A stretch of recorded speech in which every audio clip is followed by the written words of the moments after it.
7 horas mais 31 minutos. Confira os destaques desta terça-feira.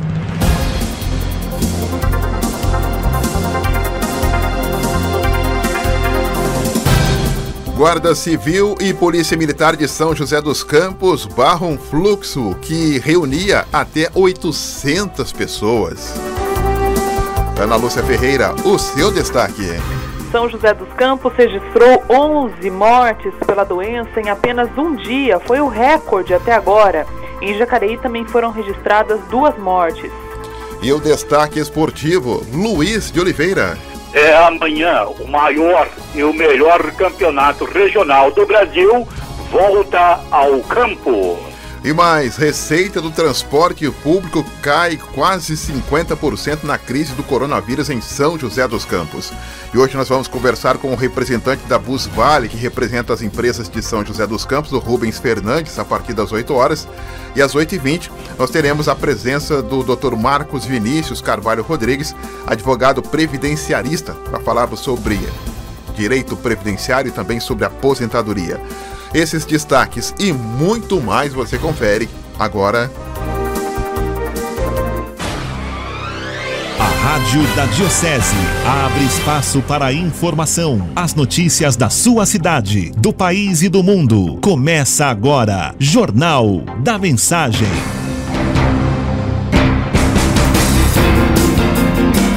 Sete horas mais 32 minutos. Olá, muito bom dia. Está no ar mais uma edição do Jornal da Mensagem. Hoje, dia 21 de julho de 2020, uma terça-feira. O jornalismo da Rádio Mensagem tem a coordenação de Donizete Eugênio, mesa de som, Robson Barros, bom dia Robinho, editoria do Esportes hoje é do comandante Luiz de Oliveira, reportagens Ana Lúcia Ferreira e a direção é do padre Carlos Eduardo de Quadro. Jornal da Mensagem. Apresentação Donizete Eugênio. E você, ouvinte privilegiado do nosso Jornal da Mensagem, anote então o nosso WhatsApp 974110125. Previsão do tempo. E para começar terça-feira, vamos então com a previsão do tempo. Segundo o CPTEC, hoje nós teremos um dia mais quente, 26 graus a temperatura deve chegar hoje, probabilidade de chuva de apenas 5%. Hoje o dia clareou às 6h45 da manhã e vai escurecer às 17h39.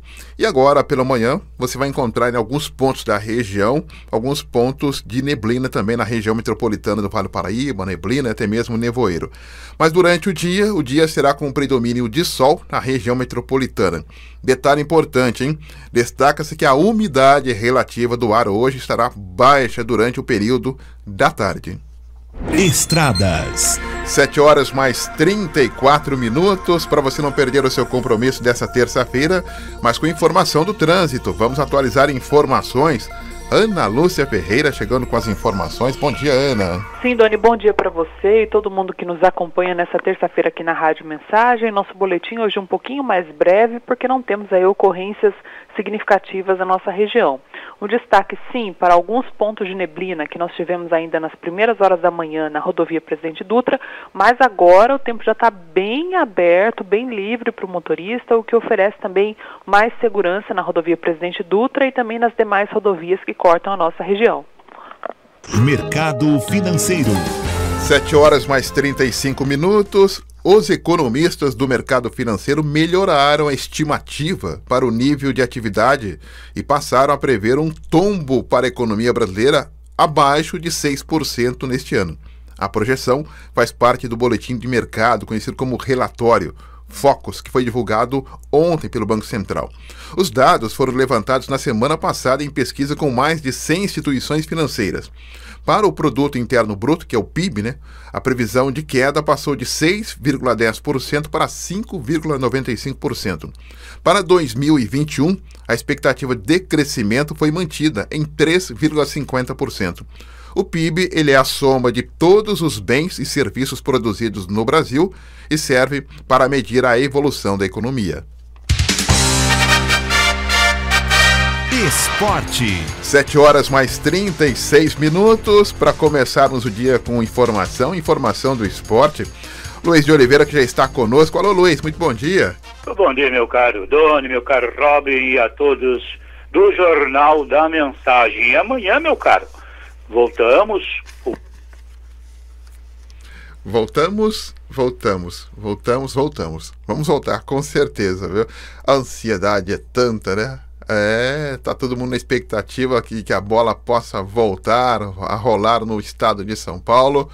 E Luiz de Oliveira já vai trazer pra gente o que vai acontecer amanhã, quarta-feira, no estado de São Paulo, o Campeonato Paulista. Lembrando que o Campeonato Carioca já terminou e o Flamengo, mais uma vez, já papou mais um título. Mas em São Paulo, o que volta amanhã? O que voltamos, Luiz de Oliveira? Editando, então, voltamos amanhã com o maior, o melhor, né, o mais olhado campeonato regional do Brasil, que nada mais, nada menos o Paulistão.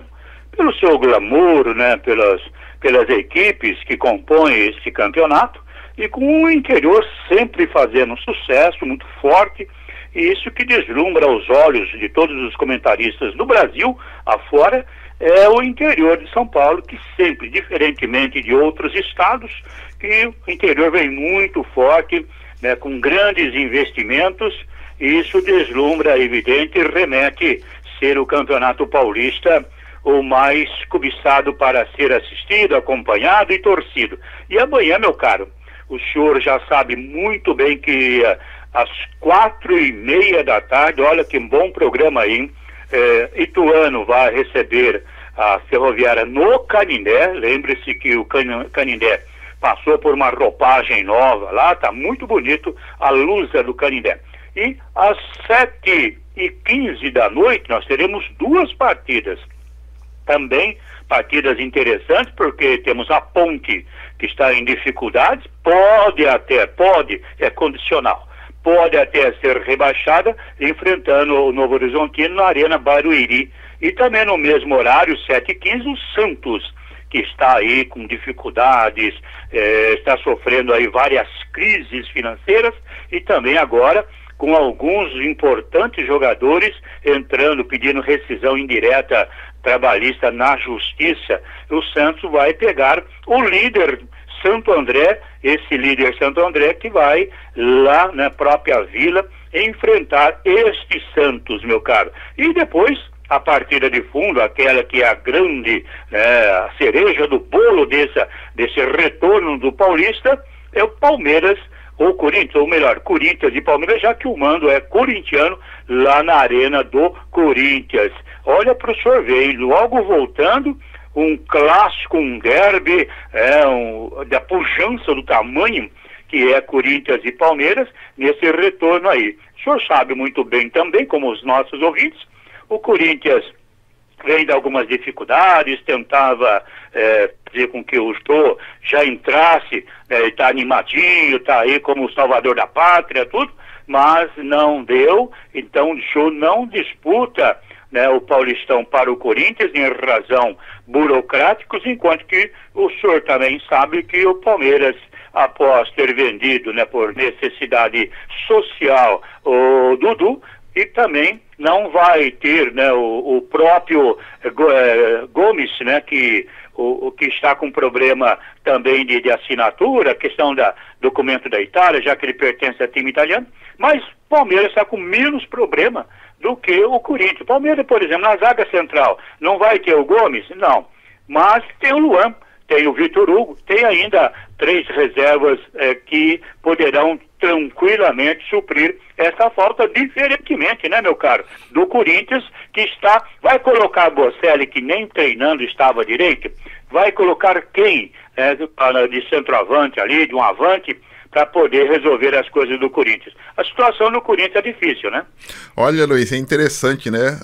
Eu entendo que amanhã todas as equipes, como Palmeiras e Corinthians, independente aí do cenário que você já pintou, saída de um, saída de outro, problema financeiro de um, de outro, eu estou preocupado com a questão física, viu, Luiz? Acho que nunca teve uma situação dessa de mais de 100 dias parados, né?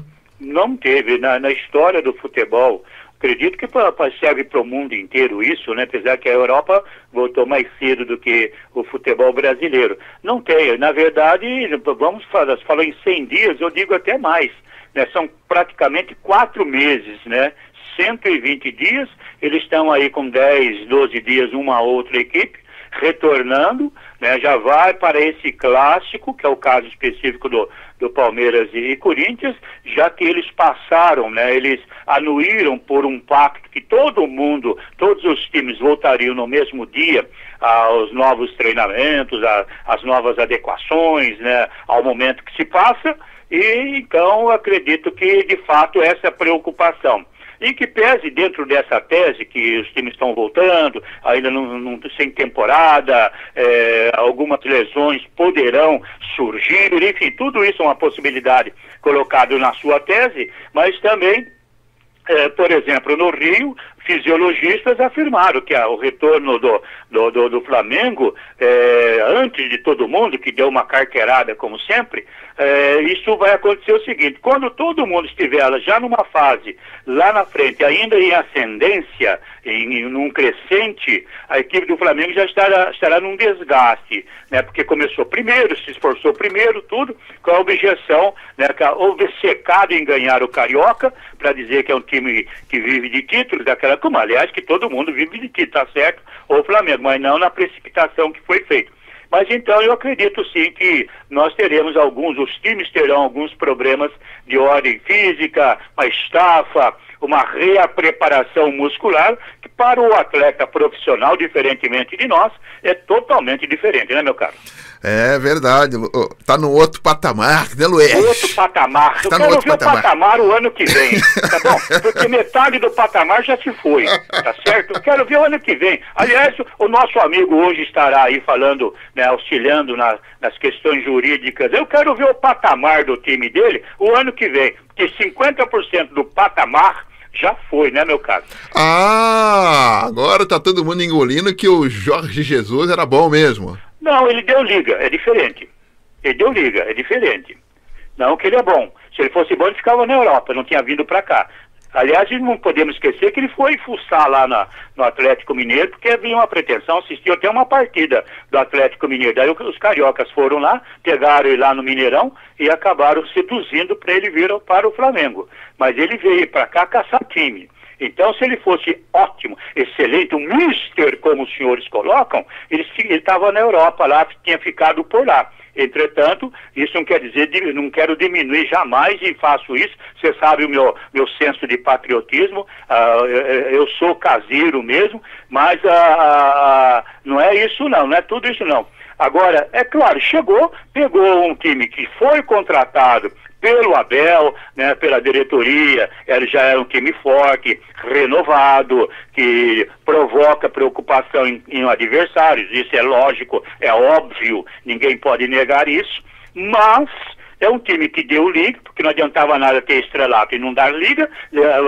Remeto-me ao Real Madrid, que o senhor sabe, né, aquele Real Madrid que era o estrelato do mundo, e remeto ao próprio Flamengo, que certa vez tentou montar um timaço com Edmundo, com o Romário e tantos outros juntos, e não deu liga. Essa é a situação. Eu vi também Palmeiras, que montou um timão aí, ganhou um campeonato, depois não está dando liga. Entendeu? Tudo isso é relativo à questão do técnico. Não é o técnico. Deu liga, técnico, houve uma empatia técnica, e o Flamengo perfeito, é o time perfeito. É o que todo torcedor sonha, a empatia de um técnico com o time com o técnico. E houve. Mas não é isso, um super técnico, não vejo com esses olhos, não. É respeitado, é claro, como um técnico, fez um trabalho de empatia, que é muito forte no futebol. Às vezes não é ensinar o jogador. Você vai ensinar o tal de Gabriel Barbosa, que o senhor cisma de chamar de Gabigol. O senhor vai ensinar o Bruno Henrique, para mim, é o melhor jogador do Flamengo, o Everton Ribeiro, como o melhor jogador do Flamengo, na minha ótica. Você vai ensinar a jogar bola? Não ensina. Agora, quando há uma empatia, simpatia entre técnico e jogador, daí ninguém segura. Foi o que aconteceu com o Flamengo. Mas essa metade da empatia se foi. O ano que vem, rapaz, eu vou até falar baixo, 3º e 4º lugar, lamba os beijos. Luiz, essa história de empatia que você está citando aí, eu vou fazer o seguinte, ó, tem 11 jogadores, correto? Certo. Cada um põe a sua mãe no campo lá, que aí vai ter todo mundo empatia, não vai? É ou não vai? Vai. Então, eu quero todo mundo ter empatia, Luiz. Que é isso? Te peguei agora. Agora não. Eu te peguei. Você apelou. Peraí, você apelou. Trazendo a maternidade no meio da conversa. O senhor apelou, o senhor derruba o script.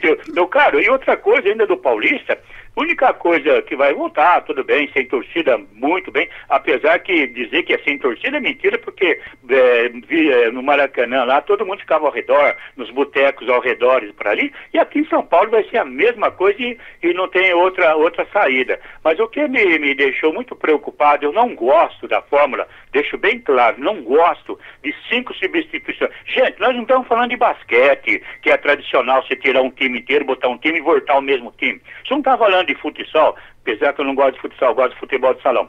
Futebol de salão, que você colocava lá a coisa, eu cansava, havia um problema, tirava, depois descansava e voltava à quadra. Mas futebol de campo, no máximo 3. Tem que preparar esse time na semana, tem que trabalhar com aqueles elementos e com 3 opções. Agora 5 é muita facilidade para ser técnico. O senhor sabe de uma coisa? Eu vou parar de fazer tudo que tem, eu vou fazer um curso de técnico e vou dirigir, porque agora ficou mais fácil. Trocar 5, tenha santa paciência, é um exagero. Primeiro tem que fazer um curso de empatia, viu, Luiz? Tá bom. Não, isso é psicologia nata, rapaz. Isso é psicologia. Você sabe chegar lá, saber contornar o comando, saber contornar a moçada, ceder um pouquinho aqui, dar uma tarrachadainha ali e tal, que você leva tudo. Por acaso o Filipão tem algum curso de empatia? Não, é nato da pessoa. Ele sabe que o amigo, né, o companheiro, o parceiro, né, das funções, né, das atribuições, né, aquele que vai me render frutos, basta tratá-lo bem, com seriedade, é claro, com respeito, né, elogiá-lo pelo seu trabalho, valorizá-lo pelo seu trabalho, que é o suficiente, meu caro.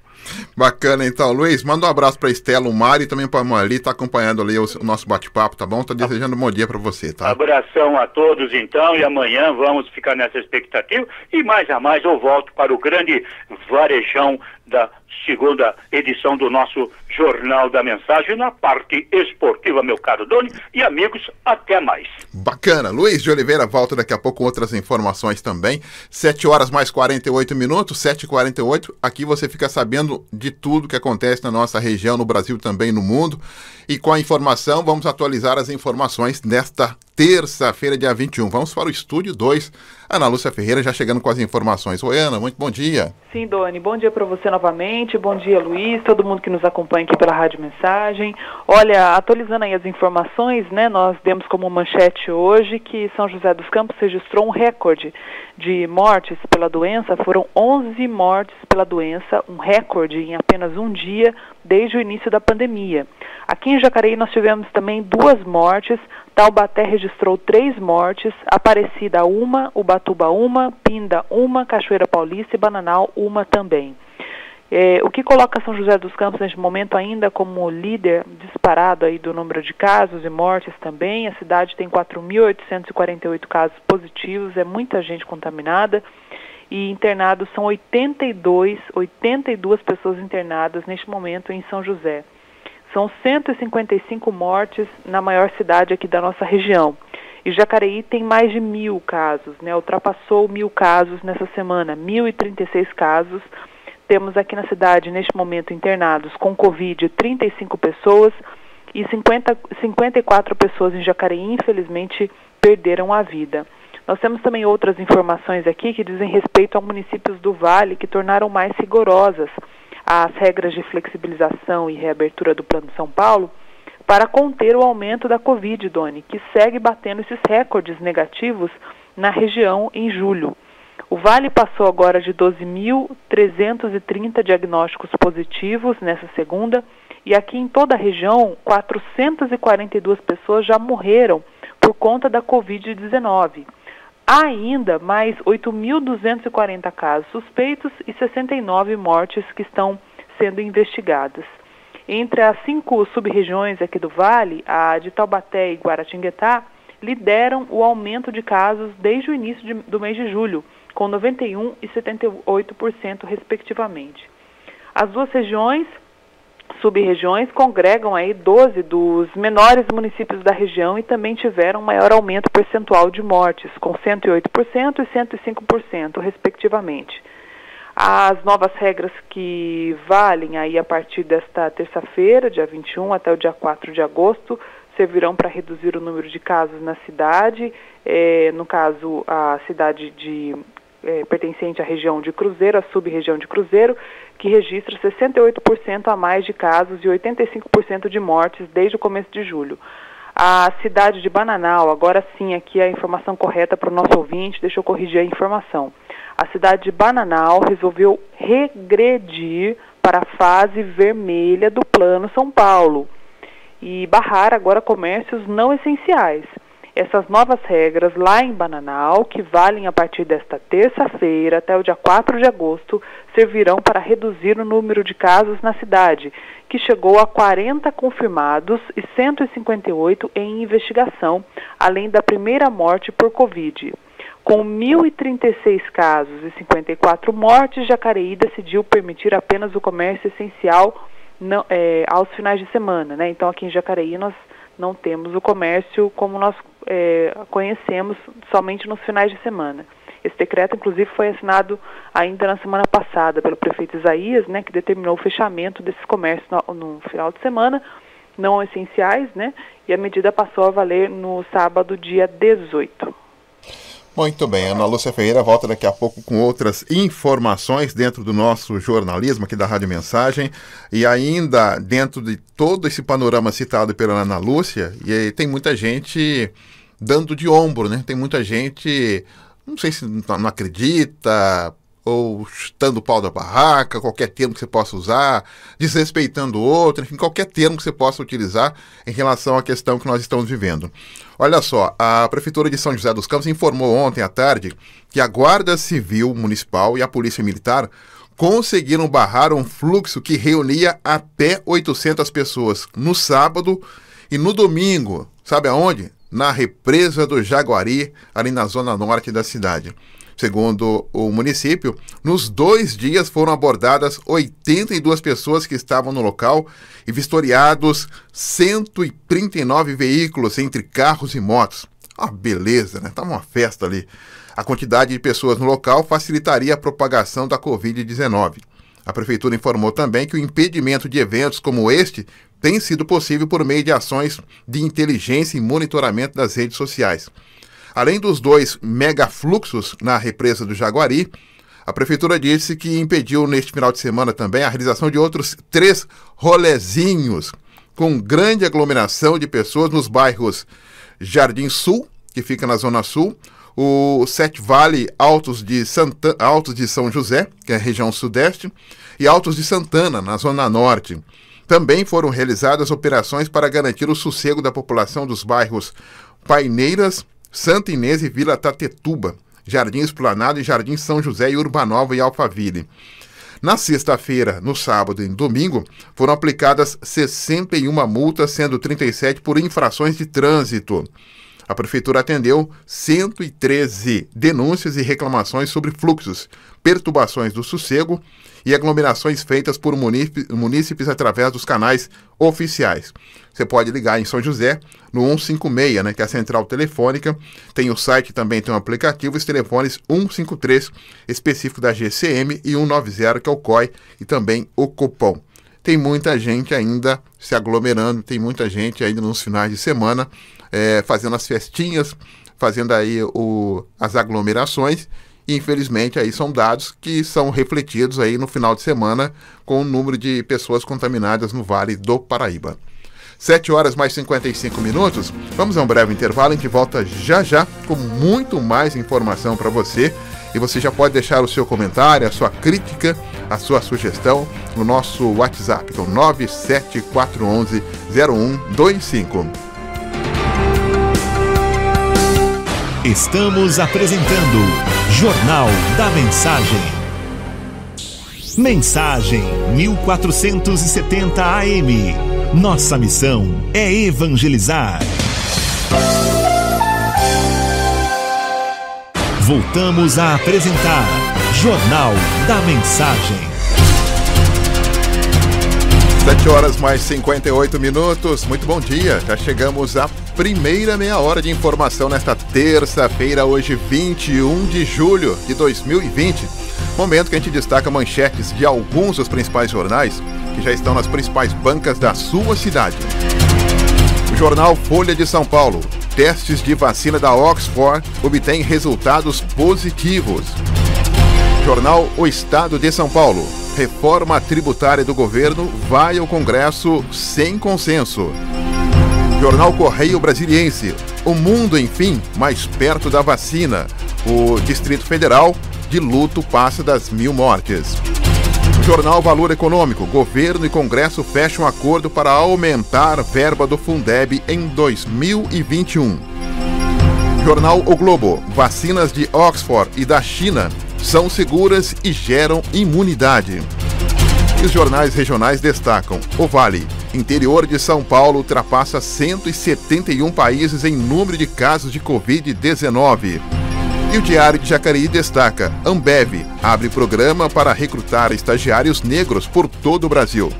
Todas essas informações e o giro de notícias você confere todos os dias nos stories do Instagram, @Rádio Mensagem, e também no nosso Facebook, facebook.com/Rádio Mensagem. Jornal da Mensagem. A informação ao seu alcance. Pontualmente 8 horas da manhã, e as empresas que operam o transporte público em São José dos Campos tiveram uma queda de 48% em sua receita no mês de junho, comparado ao mesmo período de 2019, no rastro da pandemia do novo coronavírus. A informação, ela consta de um levantamento feito pela Busvale, que é a entidade que reúne as principais empresas concessionárias do transporte público que operam na região metropolitana do Vale do Paraíba. Para a gente entender um pouquinho como foi feito esse trabalho e também dos dados relacionados aí às empresas de ônibus, nós estamos em contato agora com o diretor da Busvale, que é o Rubens Fernandes, que gentilmente nos atende aqui na Rádio Mensagem para todo o Vale do Paraíba. Rubens, muito bom dia, muito obrigado pela atenção com a Rádio Mensagem. Bom dia, Donizete Eugênio, é uma satisfação muito grande. Bom dia a todos os amigos, né? Principalmente seus ouvintes da região metropolitana do Vale do Paraíba. Nós aqui à disposição para a gente poder discutir um pouquinho sobre essa questão do transporte em massa versus a pandemia, né, que está mudando e deixando tudo anormal na vida de todos nós. É verdade, Rubens, a questão da pandemia, ela acentuou várias questões que já eram discutidas em tempos idos. A questão da perda de passageiros, a Busvale já tem chamado a atenção já há um bom tempo. A partir de quando vocês perceberam que isso já estava acontecendo e qual que é o diagnóstico que vocês fazem a partir de hoje?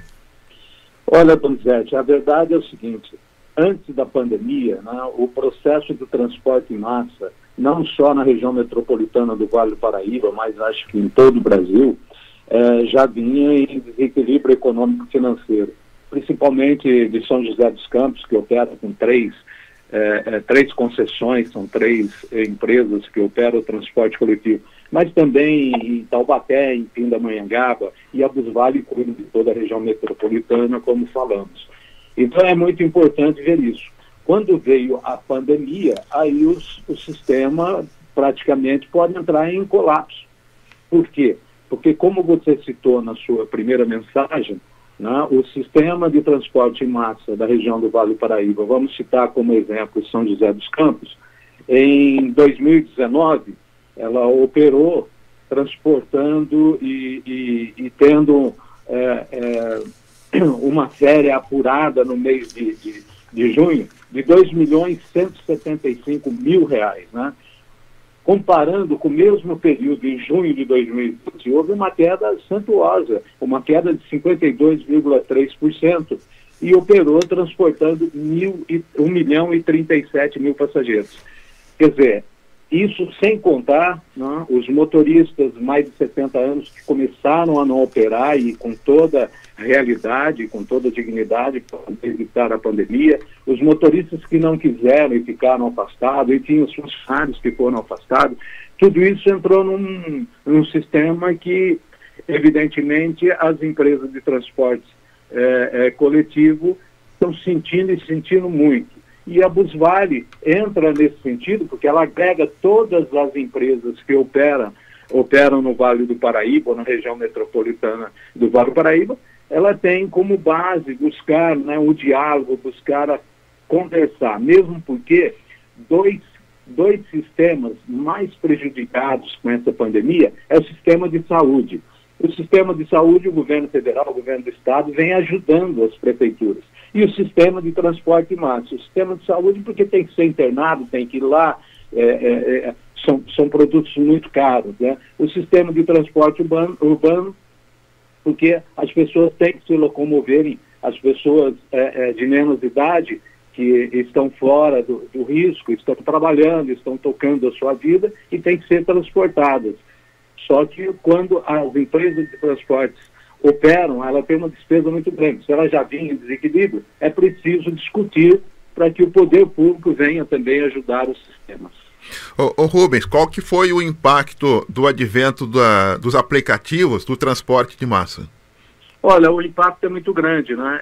Hoje é quase que, vamos dizer assim, no mesmo equilíbrio, né? Houve o sistema do transporte feito pelos aplicativos cresceu muito, né? Evidentemente que eles operam de maneira diferente do sistema de transporte em massa, porque o sistema de transporte em massa, eles têm aqueles horários, estão ali prontos para atender o usuário, e a pessoa mais importante no sistema para o transporte em massa é o usuário, que tem que ser levado e trazido com qualidade de vida, e evidentemente do transporte, os apps e o transporte feito pelos aplicativos, eles fazem da maneira que eles querem, na hora que eles querem, da forma que eles querem. Mas tem prejudicado e tem aumentado muito. Tem uma situação que influencia na sociedade como um todo e há muito tempo não tem queda, não tem baixa, que é a questão do combustível. Qual que é o peso do combustível no transporte de massa? Donizete, toda a cadeia, né, de insumos que alimenta o transporte em massa, ou seja, que são necessários para que um ônibus rode, desde da revisão que é feita diariamente, da manutenção, aquilo tudo, o combustível pesa muito. Mas pesa também o sistema de autopeças, pesa também o sistema de pneus, pesa também uma série de outros insumos que, evidentemente, é aquilo que eu disse no início da nossa conversa, que as empresas, vamos citar São José dos Campos, do consórcio 123, elas já vinham operando em desequilíbrio econômico e financeiro justamente por essa questão. E o óleo diesel, evidente, que pesa e pesa muito. Bom, a gente percebe que a Busvale chama por um debate, né, os entes públicos, porque quando se fala da receita do transporte público que cai 48%, numa crise como essa da pandemia, a gente sabe que muitos estarão voltando, mas vão voltar ainda em home office, ou seja, pode ter aí um aumento do passageiro de transporte público, mas não tanto assim. Qual que seria a proposta da Busvale em relação aí aos próximos meses, em relação a retomar, pelo menos, não significativamente, mas pelo menos uma boa parte desses passageiros, Rubens? Olha, Donizete, eu penso o seguinte, eu penso que para retornarmos a questão como era antes, vai demorar um bom tempo, talvez um ano, até voltar à normalidade, se é que vamos voltar ou se vamos viver uma outra, que todos nós estamos chamando da anormalidade, né? Evidente que isso tudo nos preocupa, e o que nos preocupa é que algumas empresas do consórcio ou do Vale do Paraíba, da região metropolitana, possam entrar em colapso. Volto a repetir, se ela já vinha em desequilíbrio financeiro, economicamente, evidente que ela pode agora, com a questão da pandemia, a diminuição de passageiros sendo transportados, né, funcionários que estão afastados, mas que mantidos, né? As empresas de ônibus não mandou ninguém embora, muito pelo contrário, em parceria com o próprio sindicato, com as prefeituras que têm trabalhado isso muito. Acho que a discussão principal, não tem outra saída, já que os dois problemas mais sérios existentes dentro da pandemia, que é a saúde e o transporte em massa, a saúde está tendo um equilíbrio através do governo federal, através de repasse do governo do estado. É preciso fazer um estudo, é preciso sentar com o sistema do Poder Executivo e poder achar uma solução para que possa auxiliar, né, até financeiramente as empresas de transportes urbano, para que elas não entrem em colapso. Ou seja, então as empresas precisariam de um aporte financeiro, no mínimo, por exemplo, como se fosse um subsídio para poder se manter? Eu acho que sim, seria uma maneira, você falou a palavra certa, um subsídio. Enfim, mas é preciso sentar, é preciso que todas se conscientize de que precisa ter um encontro para estudar, para resolver, para achar uma solução, volto a repetir, para que as empresas não entrem em colapso, né? E isso não é só no Vale do Paraíba, nós não estamos falando só nas empresas que são associadas da Busvale, nós estamos falando no Brasil todo, mas nós estamos preocupados com o nosso pão de cada dia, que é o Vale do Paraíba, e o nosso pão de cada dia está começando a faltar à mesa. Então é preciso sentar nessa mesma mesa, discutir com o Poder Executivo de cada cidade, né? Há exemplos de Campos do Jordão, se me permite. Campos do Jordão, o prefeito Fred, parabéns, ele mandou para a Câmara uma mensagem, a Câmara aprovou, e a Mantiqueira, que é a empresa que opera hoje em Campos do Jordão, ela está sendo subsidiada, está sendo auxiliada para que ela possa ter pelo menos a manutenção desses veículos que estão rodando praticamente com uma queda muito substanciosa, e no caso nosso, vamos citar São José dos Campos, 52% menos passageiros dentro do ônibus. Rubens, quando você fala sobre colapso no transporte aqui da nossa região, até para o nosso ouvinte entender que é um público que utiliza o transporte de massa, o que você quer dizer efetivamente?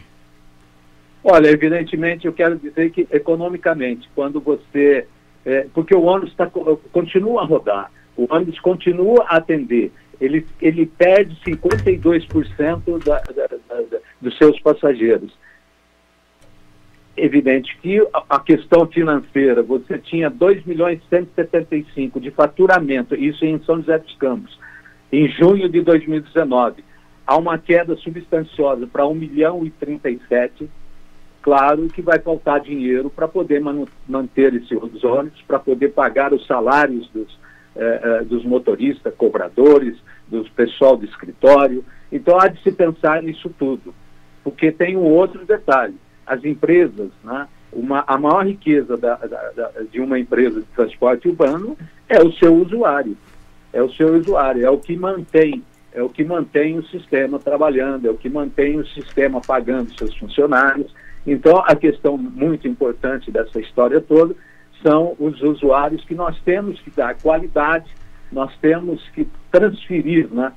Transferir igualmente, já que ele usa o nosso transporte, a gente fazer com que a gente transporte com qualidade esse usuário. Para fechar com o Rubens Fernandes, diretor da Busvale, participando conosco, caminha-se num futuro próximo a tendência para a retirada de cobradores para tentar aí acertar a questão financeira das empresas? Olha, pode ser uma das alternativas, é preciso discutir isso, estamos discutindo isso até com o próprio sindicato dos motoristas e cobradores, e evidentemente que é um caminho, acho que é um caminho que pode ser levado adiante e pode ajudar muito no futuro bem próximo, até porque voltar à normalidade, como eu te disse, eu acho que vai levar um bom tempo para que as pessoas voltem a ter tranquilidade e poder usar os ônibus com maior capacidade.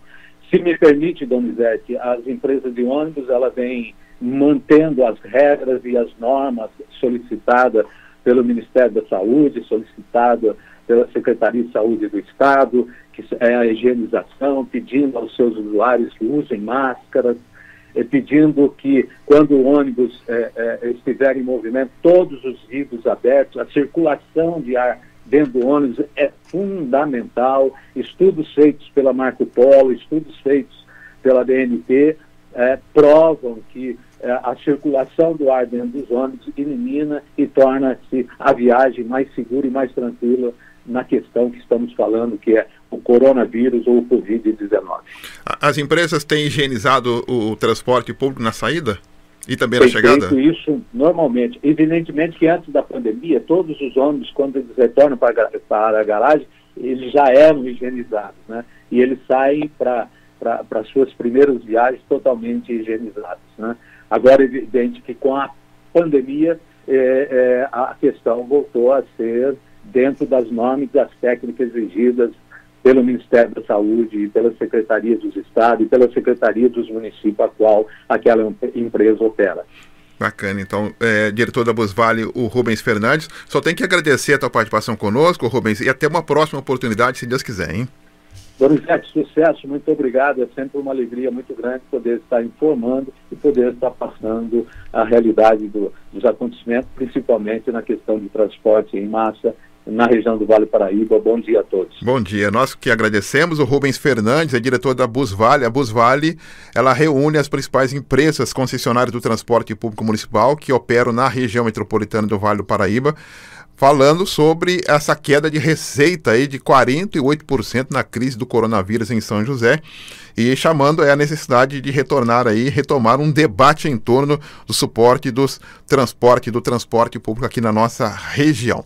Vamos ao intervalo e já voltamos com a presença do Dr. Marcos Vinícius Carvalho Rodrigues, advogado previdenciarista, e o nosso WhatsApp já liberado para você, pode mandar sua pergunta. Dr. Marcos Vinícius, que já está com a sua gravata vermelha em homenagem ao Flamengo, para responder também a sua pergunta. Até já! Estamos apresentando Jornal da Mensagem. Mensagem. Esta é a melhor sintonia. Continue com a gente. Voltamos a apresentar Jornal da Mensagem. 8 horas mais 18 minutos, de volta com o nosso Jornal da Mensagem, nesta manhã de terça-feira, com muita informação para você. Aqui você fica sabendo de tudo que acontece na nossa região, no nosso Brasil, no nosso mundo também, e principalmente na nossa região metropolitana do Vale do Paraíba, né? Deixa eu só registrar aqui um zap que foi enviado especialmente para o Luiz de Oliveira, hein? O Luiz de Oliveira tem vários fãs, né? O Luiz de Oliveira está empático. Assumir o comando aí do Flamengo, ele tá empático. Bom dia, os meninos saíam do seminário e iam em casa, no campinho, jogar bola, de frente de casa, ficava cheia de bicicleta. Depois a minha mãe fazia garapa para eles, bolinha também. Era no campinho da Rua Aliança, sempre nas férias de julho e dezembro, em 1968. E o Luizinho era um deles. Olha só. Primeira prova que o Luiz de Oliveira jogou futebol, viu? Primeira prova está aqui, é da Léo, mandando aqui mensagem que o Luiz de Oliveira jogou futebol. Ô Léo, obrigado aí pela mensagem aí. Dr. Marcos Vinícius Carvalho Rodrigues, advogado especialista em direito previdenciário, advogado previdenciarista, muito bom dia, hein? Bom dia, Doni, bom dia a todos. Às vezes, né, eu recebo algumas mensagens aqui que às vezes a gente fica muito eufórico em algumas questões. Quando falo de esporte, eu mudo o tom, aí vai mudando, e tem algumas pessoas que entendem mal. Mas a vida, né, ela vai nos ensinando a nos moldar de acordo com a situação, porque se a gente ficar cabrunhado o tempo todo, né, a gente passa mal o dia todo, né? Então as pessoas precisam entender, às vezes, porque não é porque nós estamos em uma situação complicada que a gente tem que estar choramingando o tempo todo. Tem problemas, mas a gente não pode levar também tão a ferro e fogo assim, né, doutor Marcos? Sem dúvida, né, Donizete? Alegria, coraçãozinho agradece, né? Sofre menos? E até aproveitando a deixa aí da ouvinte que conhece o Luiz, quando ele jogava bola, né? Diz a lenda que ele jogava. A lenda. Né? Não vai ver que é por causa da garapa que ele é palmeirense, né? Um grande abraço pro Luiz. O Luiz foi meu professor, Dani. Um professor lá nos idos, no início dos anos 90, ainda antes da faculdade, no ensino. No segundo grau, né? Uhum. Antigamente segundo grau, né? No segundo ano, terceiro ano do ensino... Ensino médio, né? Ensino médio, exatamente. Mas ele continua sendo professor de todos nós ainda. Muito. Continua sendo professor. Doutor Marcos, uma curiosidade também, uma dúvida que eu gostaria que o senhor nos auxiliasse aqui. Por exemplo, tem várias perguntas já chegando aqui, mas a gente está vivendo nesse momento aí de quarentena ainda, de pandemia, e foi até ampliada a possibilidade da suspensão do contrato de trabalho, né? Suspensão do contrato de trabalho. Quando suspende o contrato de trabalho, a pessoa fica sem contribuir para o INSS? Não, Donizete. Há uma contribuição menor, né, Donizete? Existe tem um decreto, né, que previu essa possibilidade, né? E para que as empresas tivessem um fôlego, né? né? Uma parte do salário é pago pela empresa e outra parte é pago, né, pelo Estado, né, pelo governo federal, né, de uma forma. Isso quando tem a redução, né? Quando tem a redução, exatamente. Mas quando tem a suspensão do contrato, suspende tudo, né? Ah, sim. Quando está suspenso, o contrato não tem, porque eventualmente não tem salário, então não tem contribuição, né? Mas a lei previdenciária prevê que, independente da contribuição, a pessoa, de acordo com o tempo que ela tenha já contribuído, ela mantém qualidade segurada, que na doutrina é chamado de período de graça, né? Então não tem prejuízo para o segurado nesse sentido, né? Agora, houve também, Donizete, recentemente, né, a possibilidade da recontratação, né, daqueles funcionários que teriam sido demitidos durante a pandemia sem qualquer problema para a empresa, né? Porque muitas das vezes isso é uma praxe, infelizmente, praxe do mercado, né? Que a empresa demite, mas não demite, né, Donizete? Então, demite só no papel e o sujeito continua trabalhando na mesma empresa, né? Recebendo seguro-desemprego, né? E que na prática isso é fraude, né? Mas por conta da pandemia isso foi, entre aspas, legalizado, né? Que pode ser recontratado para não ter nenhum problema, né? Mas uma vez recontratado, né, deixa de receber o seguro-desemprego. As pessoas acham que continuam recebendo tudo. Ah, tá. Entendi. Né? Voltou a trabalhar, não está desempregado mais, então, consequentemente, não tem seguro-desemprego, né? E também a questão do emergencial, né, Donizete? Salvo engano, hoje, a partir de hoje, começa a ser um agendamento do quarto lote. Né, que a priori ia ser dividido, né, em parcela, mas ficou um negócio meio confuso. Ontem decidiram que vai ser 600. 600. E a quinta, vai ter uma quinta parcela também de 600. Mas como eu estava comentando ontem à tarde, né, o motivo de ser 600. Eles estavam preocupados com a questão a economia voltou, alguns trabalhos voltaram a contribuir, né? Sim. Trabalho, então, está entrando dinheiro para o governo, né? Volta a entrar, né? Volta a entrar dinheiro. Estava parado, né? O que sequer estava pingando, volta pelo menos a pingar alguma coisa. Exatamente. Exato. Pergunta já chegando pelo nosso WhatsApp para o Dr. Marcos Vinícius Carvalho Rodrigues. Bom dia aqui, o nosso amigo. Gostaria de uma orientação. Tem uma filha que tem 25 anos, nunca trabalhou com carteira assinada e não tem condições de trabalhar devido a ser portadora de epilepsia. Até hoje não consegui nenhum benefício para ela. Eu pago o INSS para ela no valor de R$115. Qual o caminho para ver se consigo um benefício para ela? Pois tentei fazer o cadastro único e dizem que, devido ao ser aposentado, eu continuo trabalhando. A renda familiar não permite. Devo continuar pagando o INSS para ela? Porque tem tantas mudanças que a gente fica até perdido. Então aqui, são as perguntas. É verdade, é verdade mesmo. Nós que estamos aí no dia a dia, né? Trabalhamos com isso, a gente sofre por tantas mudanças. Exato. E tanta legislação que todo dia muda lá, muda cá, enfim, é entendível realmente isso aí. Mas o mais importante, né, Donizete, que ele nos coloca aí, né? Infelizmente ele tem uma filha com um problema de saúde, a epilepsia em alguns casos, e como ele diz, ela realmente incapacita a pessoa de trabalhar, né? Por conta das crises que são originárias dessa epilepsia.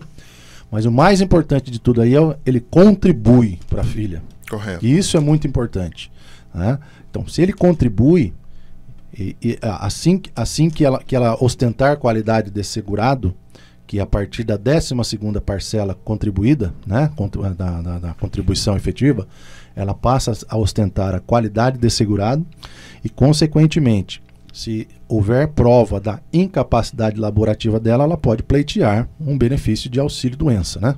Auxílio, né? Agora é auxílio por incapacidade temporária, né, Donizete?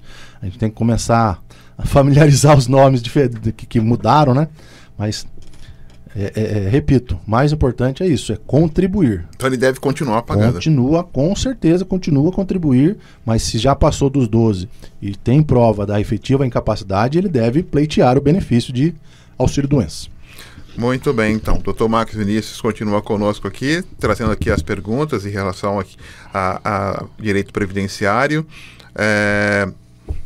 Pode uma avó, para efeitos de segurança futura de um dos netos, deixá-lo como seu único dependente no INSS? Ela diz aqui que ela tem 2 netos. Deixa eu só puxar aqui. Tá descendo muitas mensagens aqui. Vamos lá então, deixa eu só descer aqui. A gente é meio analfabeto nessa questão aqui, ó. Pode uma avó, para efeitos de segurança futura de um dos netos, deixá-lo com seu único dependente? Ela tem 2 netos atualmente, isso impactaria em tirar a guarda dos pais também? Muito obrigado. Donizete, isso não é permitido, né, Donizete? Isso ela diz que tem mais de um neto, né? Ela já está... Tem 2 netos. Ela não pode escolher o seu beneficiário, né? A lei existe o rol dos dependentes, né? E o neto, por exemplo, não é um deles, né? Então, há situações lógicas de exceção onde efetivamente aquela avó tem a guarda, né, do seu neto, seja do seu sobrinho, do seu filho, enfim, seja que for. Dependendo da situação, se é problema de saúde ou por questão da minoridade civil, né? Minoridade, tem a guarda, né? E aí depende, Donizete, de comprovar que esta pessoa que tem a guarda tem dependência econômica do segurado, no caso aqui, nós estamos dando um exemplo da avó. Por exemplo, se os pais não tivessem nenhuma condição de criar os filhos, de sustentar os filhos, aí a avó poderia eventualmente pleitear a guarda prévia e quando do seu falecimento, eventualmente se provado a questão de dependência econômica, há a possibilidade de discussão. Mas são exceções da exceção da exceção, tá? É bem lá no fundo, porque, repito, o neto, né, e o menor sob guarda e na eventualidade não são dependentes necessariamente na forma legal. 8h mais 28 minutos, vamos a um breve intervalo, rapidinho, a gente volta já com as perguntas dos nossos ouvintes aqui pelo nosso WhatsApp. Até já.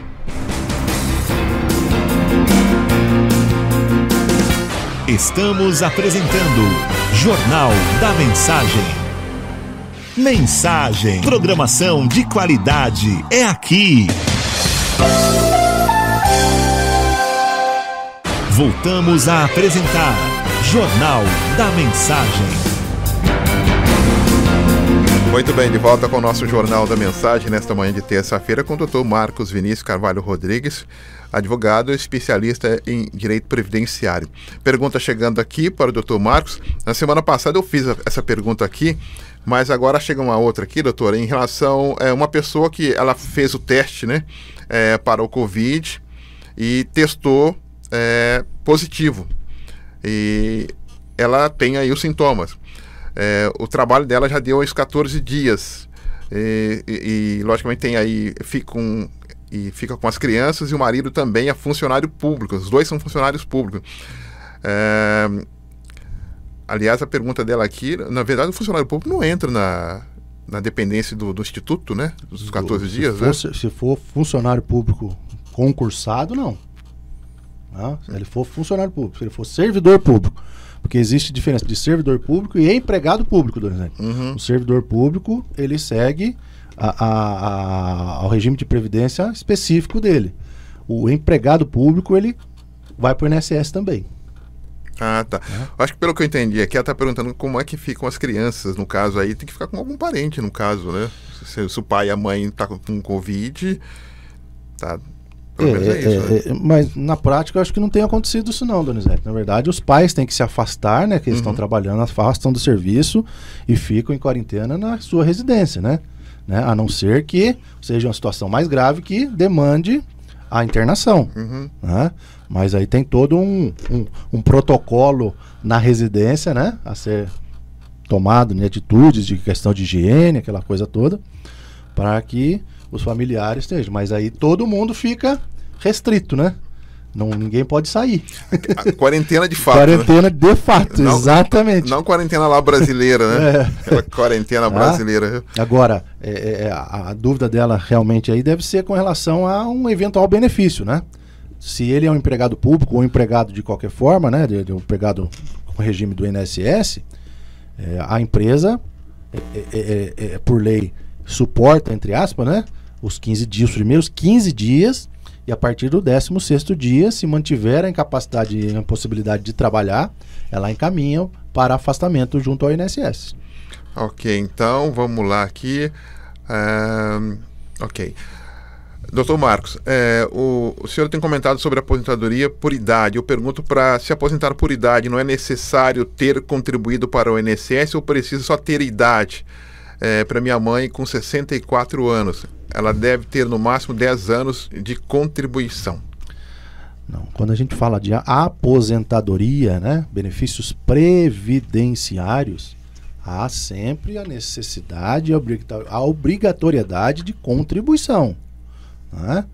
Então, quando a gente fala de aposentadoria por idade, é o nome que a lei assim dá, né? Mas ela exige a idade mínima, né? Mas o mais importante é a carência, que no caso é de 180 contribuições, né? Ou 15 anos. Então há necessidade de comprovar a carência e a idade mínima. Não tem a necessidade de ser comprovado ao mesmo tempo, né?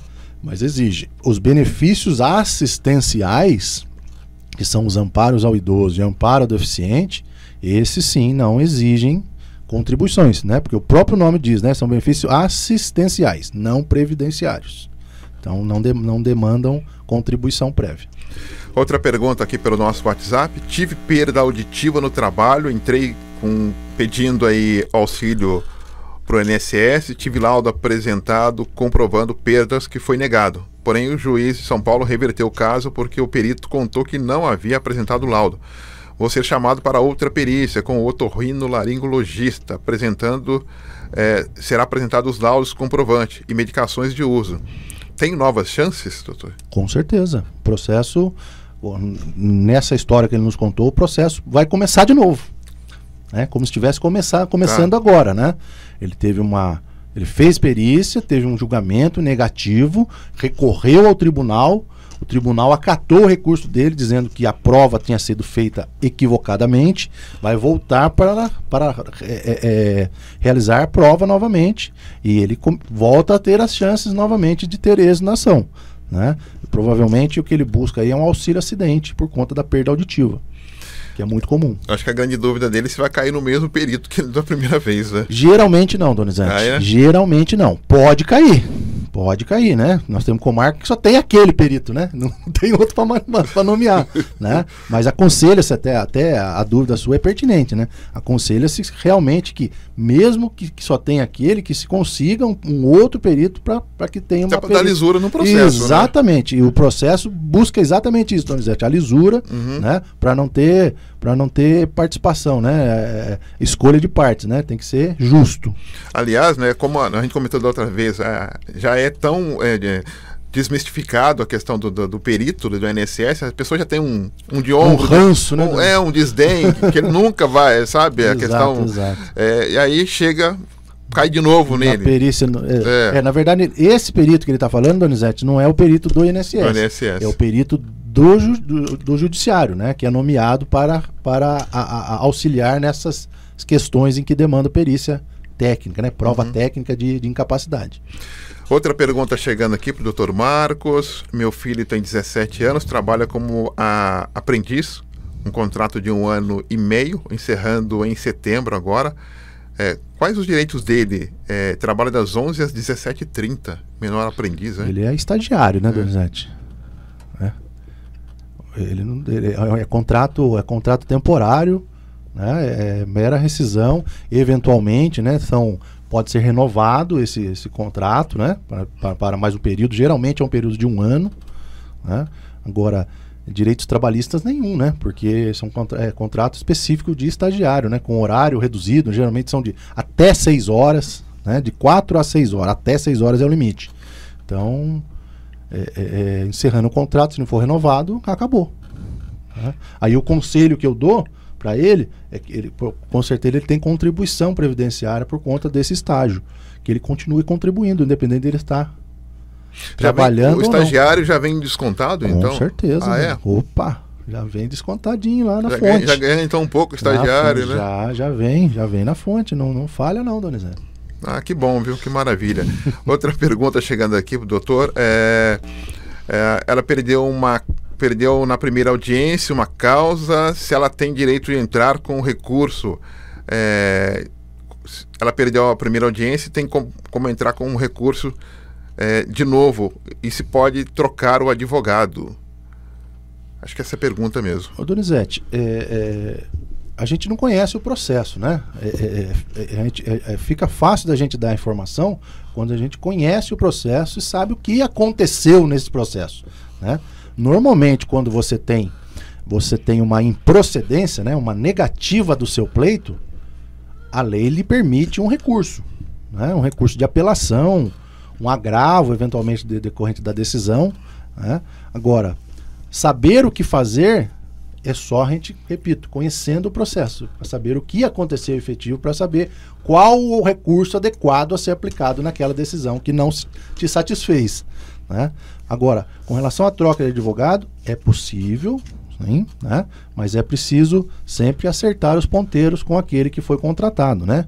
Em especial honorários, né? Porque as pessoas acham que é trocar 6 por meia dúzia. Não é assim. A advocacia não é assim, né? O advogado é uma empresa, né?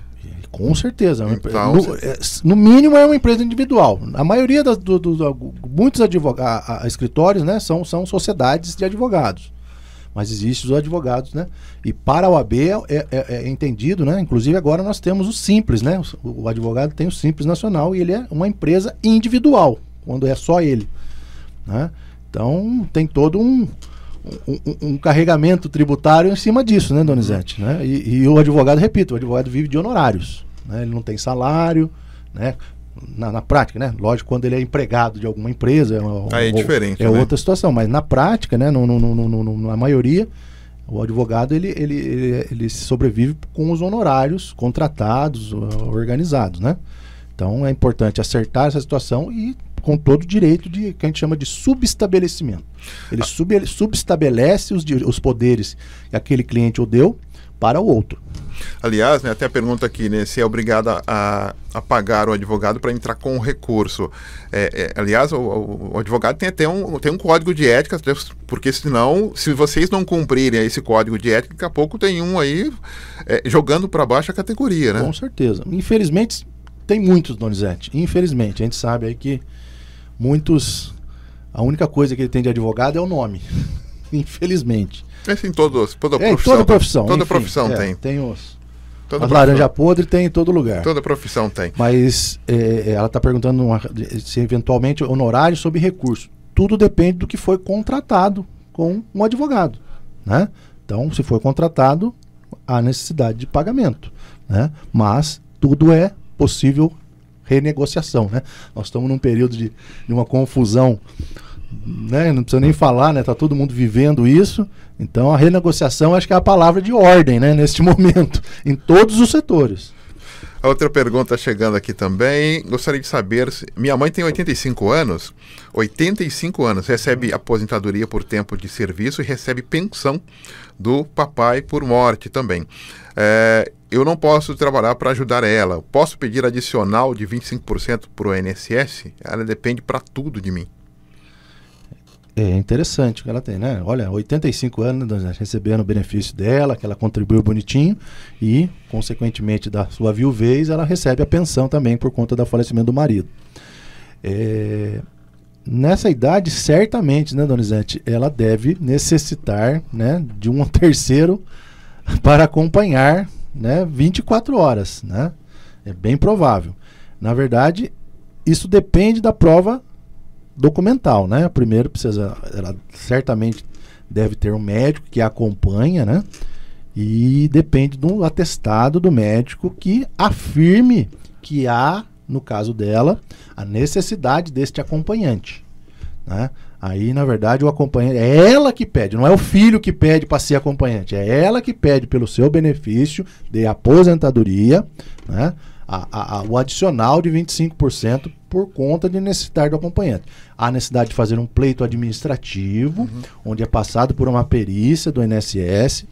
Se for constatado, vai receber. Se não, se for negado na perícia, pode demandar judicialmente buscando esse adicional. Mas, repito, é muito importante o documento médico, né? O médico que acompanha, ou os médicos que acompanham, geralmente são mais de um, né, Donizete? Exatamente. Principalmente por conta da idade, que ela está bem avançada,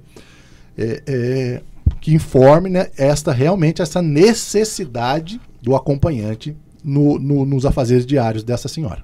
Aliás, existe, doutor Marcos, até uma última pergunta da minha parte, essa possibilidade dos 25%, mas eu fico me perguntando num país como o nosso, se isso é uma realidade de conquista desses 25% como auxílio. O governo está tirando dinheiro de tudo. Né? Pois é, Donizete, pois é. Mas é importante destacar, Donizete, que o adicional de 25%, ele é previsto na matéria, lá na legislação, quando fala de invalidez, né? Aposentado por invalidez, agora aposentado por incapacidade definitiva, né? Houve um trabalho jurisprudencial, né? Alguém lançou uma tese no judiciário dizendo que não só aqueles que seriam aposentados por invalidez teriam direito a esse adicional, mas também os outros aposentados que comprovassem também essa necessidade do acompanhante. Então é uma formação jurisprudencial já muito aceita, positiva no tribunal, né? Então, para o aposentado por invalidez, eu diria que é mais tranquilo, né? Mais fácil, ou menos difícil, eu diria, melhor. Né?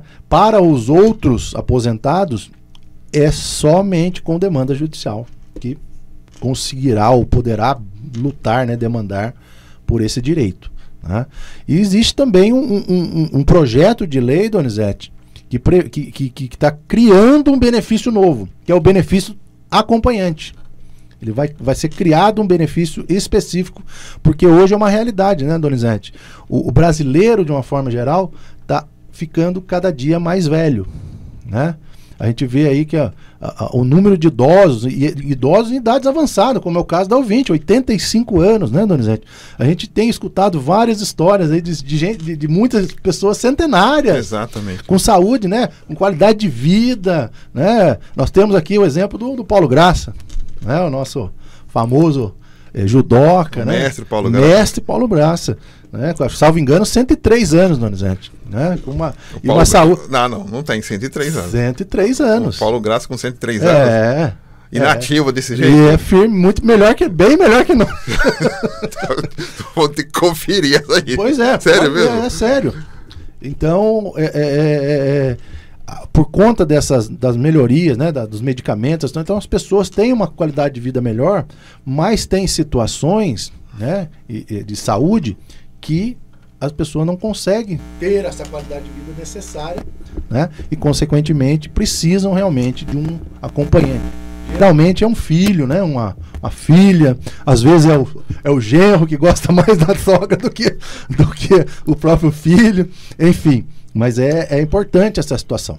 Tá certo, então. Dr. Marcos Vinícius Carvalho Rodrigues, obrigado pela presença mais uma vez, esclarecendo aqui as nossas dúvidas. Muito bom dia, viu? Eu que agradeço, Doni, mais uma vez a oportunidade e bom dia a todos. Mandar um abraço pro mestre Paulo Graça. Vamos conferir aí, né?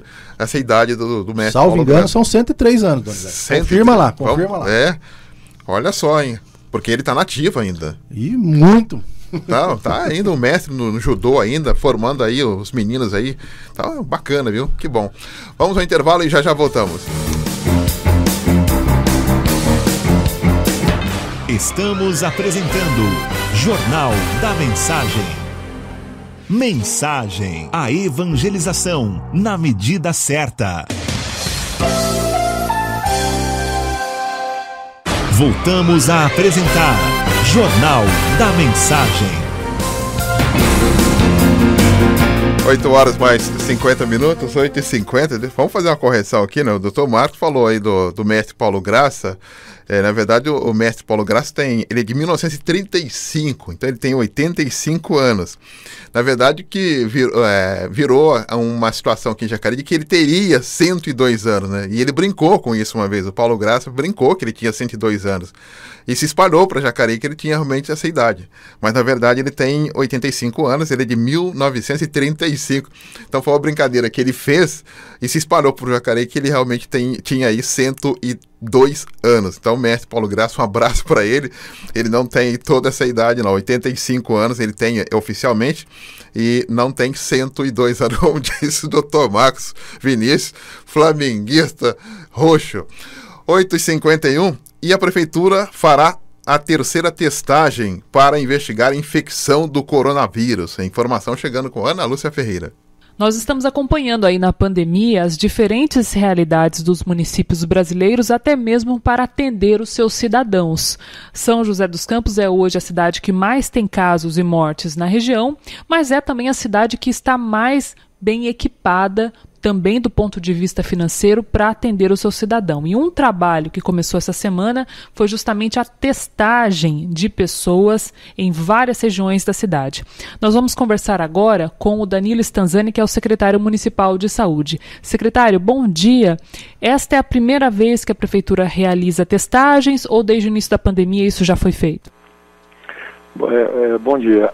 Ana Lúcia, a gente já faz, essa é a terceira vez que a prefeitura faz a testagem. A gente fez a primeira em abril, depois outra em maio. Em junho o Ministério da Saúde estava fazendo pesquisa na cidade, então nós achamos melhor não misturar. E agora voltamos a fazer a terceira testagem, começamos sexta-feira essa testagem de maneira que a gente chama de inquérito populacional, né? Além dos testes que a gente faz quando a gente suspeita da doença, já passamos de 20 mil testes, agora a gente está fazendo um inquérito populacional. É como se fosse uma pesquisa de candidato à eleição. A gente escolhe um número de pessoas proporcional à população por região, sexo e idade, e a gente testa aleatoriamente as pessoas pelo endereço, né? Então, ainda continuamos hoje pela manhã, devemos chegar até quarta-feira aí fazendo os testes, para a gente ter essa avaliação do nível de contaminação que está a nossa cidade. Não exatamente em relação aos números, mas em relação aos resultados consolidados, né? Já que é a terceira vez que a prefeitura está fazendo isso. Como é que o senhor avalia isso, secretário, a testagem? Então, ela é uma ferramenta importante, é uma ferramenta útil. Nas duas primeiras pesquisas, né, em abril e maio, a gente atingiu 3,14% da população com anticorpo contra o Covid. Então, surpreendeu um pouco o mesmo valor, né, mas provavelmente ficou dentro da margem de erro o crescimento de casos que houve, né. Ela tem falhas, né, como qualquer método aí de apuração tem falhas. Uma das falhas é que alguns pacientes não desenvolvem anticorpo, às vezes têm a doença, se recuperam da doença e não têm anticorpo. Eles acabam tendo imunidade celular e não humoral, né, não por anticorpo. Então é uma das coisas que a gente aí não consegue pegar esse paciente, né, testar esse paciente. E a amostra a gente sempre tem que fazer o menor número possível, desde que seja representativo, né? Então é uma outra questão que pode impactar no resultado. Mas a gente espera, nessa outra pesquisa, a gente ter um crescimento maior diante do número de casos positivos, que a gente já tem 4.800 casos positivos. Então a tendência é que realmente a gente tenha um número maior de casos positivos testados. É comum, secretário, que os profissionais aí da prefeitura cheguem em algumas casas, como o senhor disse, a escolha é aleatória, né? Ou seja, isso não é pré-agendado, e que fazendo ali o teste positivo, dê positivo, e a pessoa não imaginava que estava positivo? Então, nas duas primeiras nós tivemos, a maioria dos casos, eram pacientes que testaram positivo sem ter tido sintoma. Então, nos dois primeiros, a gente ainda não tinha o teste do Ministério da Saúde, nós adquirimos. E nesses testes a gente podia separar entre IgM e IgG, dois tipos de anticorpo. O IgM de fase aguda e o tardio, né, o IgG, mostrando a imunidade permanente, digamos assim. Então, quando a gente encontrava casos assim, com IgM positivo, a gente já orientava, colocava em isolamento, dava todas as orientações, que era sinal que ele tinha pouco tempo de contato com o vírus na fase inicial da infecção, então ele precisava ficar em isolamento. Mas a grande maioria que testou positivo não tinha tido nenhum quadro clínico, nenhum sinal de gripe, febre, nada disso. Que é uma realidade, né? A gente sabe que a grande maioria da população vai ter contato com o vírus, vai desenvolver anticorpo e não vai ter sintoma, né? É isso que aconteceu em outros países, né? Então a gente acredita que aqui também isso vai se repetir. E os que apresentam sintoma e procuram o serviço médico tendem a ser por volta de 15% a 20% da população infectada. Então a grande maioria realmente não vai nem procurar serviço médico e às vezes a gente pega nesses inquéritos populacionais. Muito legal, né? Muito bom aí ouvir o secretário municipal de saúde para a gente entender como é que essa doença está sendo mapeada na cidade. E o mais importante, você que está ouvindo a Rádio Mensagem e mora em São José, esta ação da prefeitura começou então na última sexta e vai até quinta-feira, tá? O pessoal da saúde, os enfermeiros estão devidamente identificados com seus crachás da prefeitura, roupa de enfermagem, mas lembrando que isso está acontecendo apenas em São José. Então, se você é de São José e alguém chegar na sua casa para fazer a testagem, pode confiar que isso está acontecendo até a próxima quinta-feira. Dúvidas, só ligar no telefone 156. Secretário, muito obrigada mais uma vez, viu? Eu que agradeço, Ana Lúcia. Um abraço a vocês. De volta com você no estúdio, Doni. Obrigado, Ana, pelas informações. Bom, ontem, motoristas de aplicativo protestaram por segurança após a morte e assalto aqui em Jacareí. Os motoristas de aplicativo de São José dos Campos realizaram, na manhã de ontem, um protesto por mais segurança. A ação aconteceu 2 dias após o motorista Marcílio José Nunes, de 56 anos. O Marcílio foi roubado e morto por criminosos em Jacareí no último sábado. Nós comentamos isso ontem, né? O fato aconteceu no sábado por volta das 8h30 da manhã. E ontem teve esse protesto. O protesto teve início na manhã, com a concentração no Parque da Cidade, e o grupo foi até a prefeitura para um ato. O grupo seguiu também em carreata até Jacareí, passaram aqui em frente ontem a Rádio Mensagem, num buzinaço, e justamente aí chamando a atenção das autoridades. Eles cobram medidas que visam garantir mais segurança para eles no trabalho, e eles querem também que a prefeitura acrescente no documento que regulamenta a atuação itens relacionados à segurança, como reconhecimento facial para os passageiros, cadastro minucioso dos passageiros e a obrigatoriedade de transportar somente o passageiro que acionou a corrida pelo aplicativo. Olha só, hein? Então, que hoje normalmente se chama um aplicativo, aí tá você, o colega e o amigo, entra todo mundo dentro do carro. Então esse é um item que eles colocam para a discussão dos prefeitos em relação aí ao transporte por aplicativo, que se coloque também a obrigatoriedade de transportar somente o passageiro que acionou a corrida pelo aplicativo. Então, portanto, aí são questões importantes que serão discutidas aí nos próximos dias.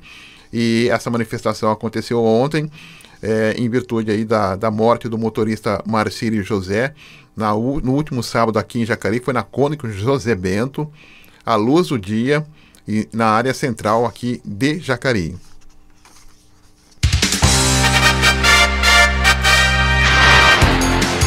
Esporte. Alô, Luiz, chega mais.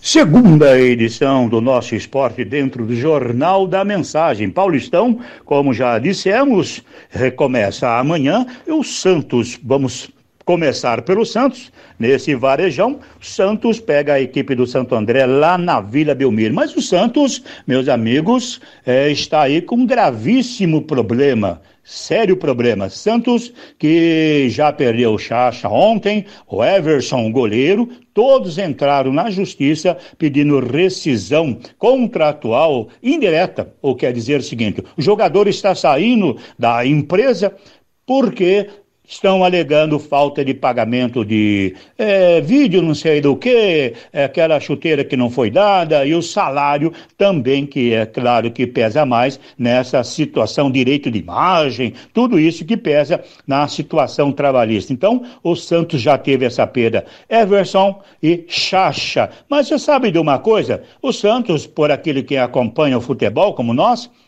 tem lá o Marcos Leonardo, lá 17 anos, né, um avante, moleque muito bom de bola. Tem o próprio Alanzinho, nos seus 20 anos, que ainda não foi lançado, mas dizem maravilhas desse jogador. E tem também o Johnny, que é um goleiro, né, um terceiro goleiro agora, com o Claudemir entrando, ou Vladimir, melhor dizendo, ele é o segundo goleiro e vamos aguardar esse Santos aí, que agora, que sempre foi, né, uma máquina de produzir garotos, né, de futebol.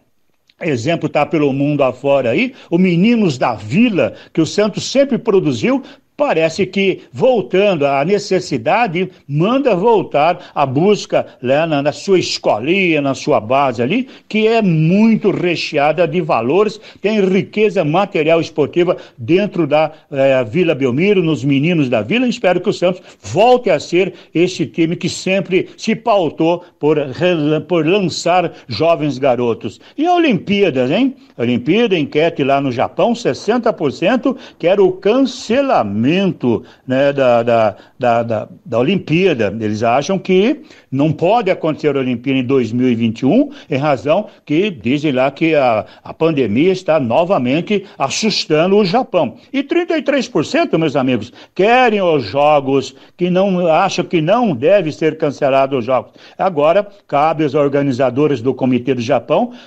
falar. Mas ontem à noite, o comitê já descartou a possibilidade, né, de novo adiamento. Isso, em outras palavras, vamos ter Olimpíadas 2021, sim, no Japão. E a bola de ouro, hein?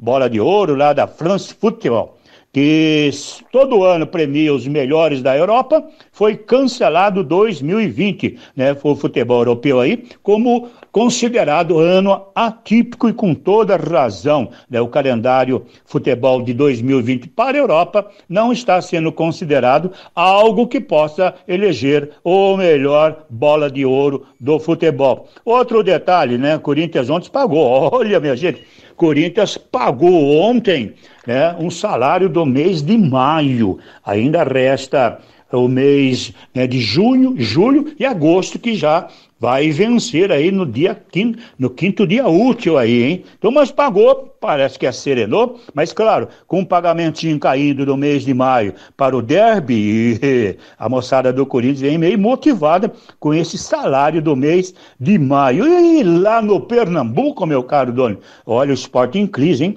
7º lugar no Campeonato Pernambucano, fora, e agora eles vão ter que assistir lá, o pessoal tá bravo no Sport lá, vai ter que assistir lá um Santa Cruz com muita força e muito conjunto, né?